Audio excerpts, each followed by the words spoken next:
Hello and welcome to another Elemental Shaman video. My name is Barokoshama, and in today's video we're going to be discussing the changes to the Elemental Shaman in the Shadowlands pre-patch build. I'll be doing a deep dive into the impacts these changes have on the class, as well as predictions on what these changes are going to do to our kit when looking at different scenarios in both Mythic Plus and Rating for the duration of the pre-patch itself.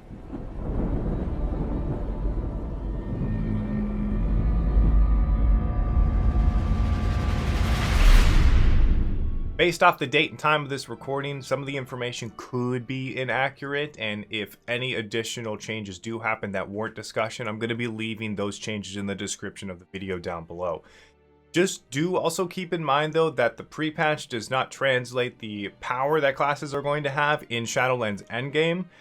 It's just releasing the changes to the class's base toolkit and not giving you all of the full picture, because that's for Shadowlands endgame when we get all of our conduits and our legendaries and all that stuff. So that's all going to fit in there. So for the full listing of the changes in written form, I'll be leaving the link to the Wowhead article in the video's description for those of you who would like to review it. Don't forget to check out my social medias, Twitter and Instagram, as well as possibly stopping by the stream, twitch.tv/Barokoshama, where I stream Elemental Shaman content almost every day. And if you guys like the video, leave a like and a comment down below what you guys think of the changes, and subscribe for more Shaman content going into the future. Alright, so without further ado, let's get into the video. Start off the video, we're going to be talking about the baseline toolkit changes. Our Flame Shock has actually received a big change. Its duration is down from 24 seconds to 18 seconds. Now, this severely hurts our maintaining and spreading of Flame Shock on 3 or more targets, which actually severely hurts our funneling damage type build, which was one of our strong suits, actually one of our only strong suits in raiding, where we could maintain flame shocks and empower our earth shock through our lava shock trait and igneous potential traits. Our fire elemental now has a new passive effect, which when it is active, instead of generating maelstrom, your flame shocks tick at an increased rate of 25%, as well as at rank 2, which is available at level 58, your flame shock durations are now increased by 100% while the fire elemental is active. If you reapply a flame shock, its duration is increased by 100%. Elemental Fury is showing that it is not available until level 52 instead of being available at level 27 on live servers. So this could be a bug or an error, but we may not be able to have one of our most powerful passives going into the patch build. A little upsetting, but we'll see what happens there. Spirit Walker's Grace has been added back to our baseline kit abilities, which allows us to continue our rotation on the move or planned movement scenarios and cooldown windows. I think this is fantastic. We can now use Ascendance a lot more easily, I would say, because we can pair Ascendance with our Spirit Walker's Grace and continue to just lob lava bursts out at our target, as well as during our Storm Elemental window, we may have an opportunity to continue casting while moving those Lightning Bolts and Chain Lightnings to increase the rate of which we cast those and stack up that Storm Elemental buff faster. Healing Stream Totem has also been added back along with Chain Heal, which is increasing our off-healing capabilities and grouped content. I actually think that the Healing Stream Totem is very, very powerful to have in our toolkit, and it's got a really high value to it, which I like. Additionally, we received a Lightning Shield, Flame Tongue weapon, and Primal Strike, which serve little to no purpose in endgame. Although Lightning Shield generates Maelstrom when struck by a melee attack, so this will be good in PvP if you're getting kind of like melee trained down, or in situations where you may not use Earth Shield. So instead, why not just have Lightning Shield up all the time? Flame Tongue weapon and Primal Strike are more for leveling purposes than they are obviously for endgame. There's that. Stat priority. So critical strike, haste, and versatility are still our preferred stats going into the pre-patch, and while we are trying to ignore mastery as much as possible. Critical strike being our best stat for AoE purposes, haste being our best stat for spread, cleave, funneling scenarios, and versatility being one of our strongest stats for single target.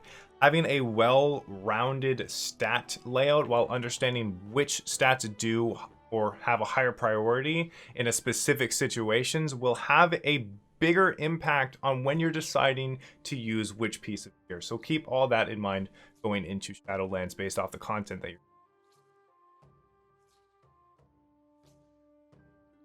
Talent changes. So Elemental Blast now generates 30 Maelstrom and has been moved from the 15 tier to the 25 tier and instead been replaced with Static Discharge, a short CD that deals rapid damage over a short period of time to your targets, prioritizing targets with Flame Shock on them. Totem Mastery and Call the Thunder have both been removed and replaced with Echoing Shock and Elemental Blast on that talent row.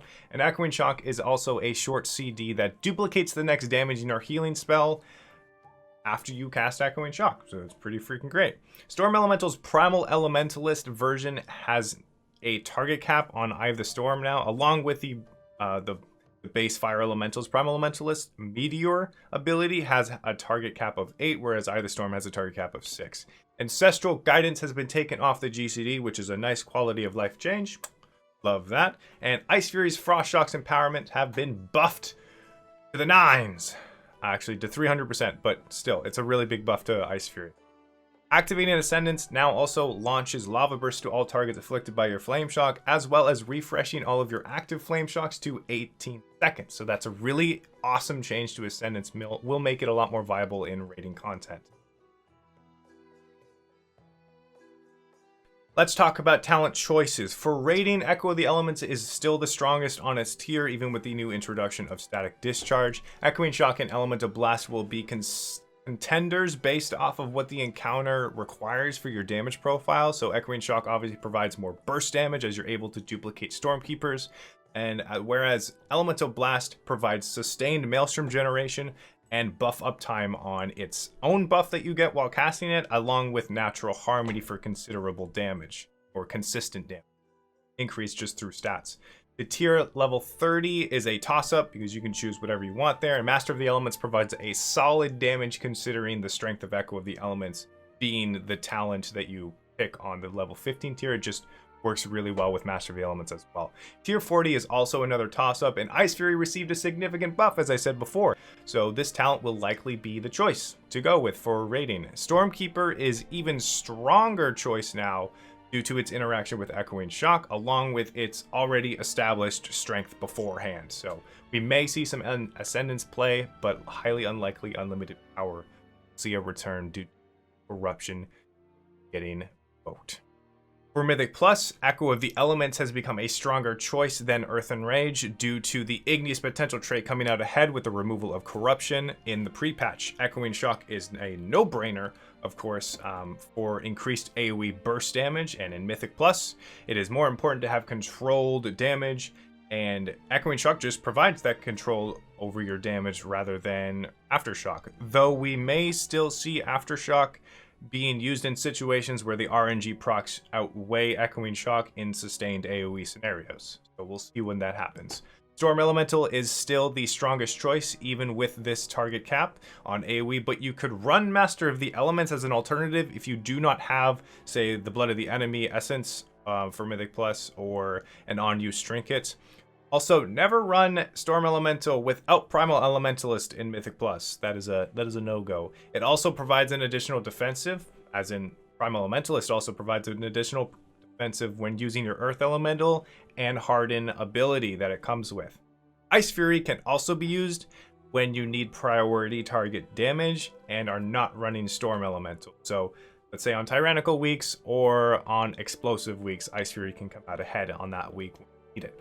Finally, obviously, Stormkeeper is a no-brainer for Mythic Plus. It is just the best choice to go into dungeons. Let's get into Azerite and Essences. So your primary Azerite traits will probably not change going into Shadowlands patch. However, with the loss of corruption effect systems increasing our primary stat, the Storm Elemental builds will fall behind the regular Lava Burst.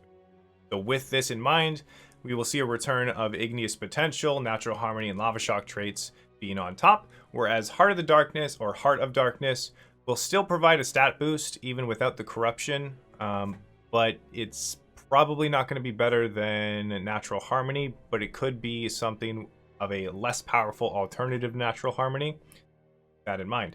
For rating, your major essence choices will likely stay the same, with Condensed Life Force being the standard for single target encounters, Essence of the Focusing Iris for AoE type encounters, or Vision of Perfection for the Storm Elemental build if you still want to play that build. Vision of Perfection may also be used as a major essence in like spread cleave funnel type scenarios, because your Fire Elemental increases the tick rate of your Flame Shock while it is active by 25%.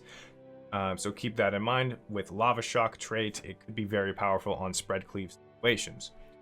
For minor essences, Conflict and Strife, Breath of the Dying, and Essence of the Focusing Iris will remain strong choices for raid.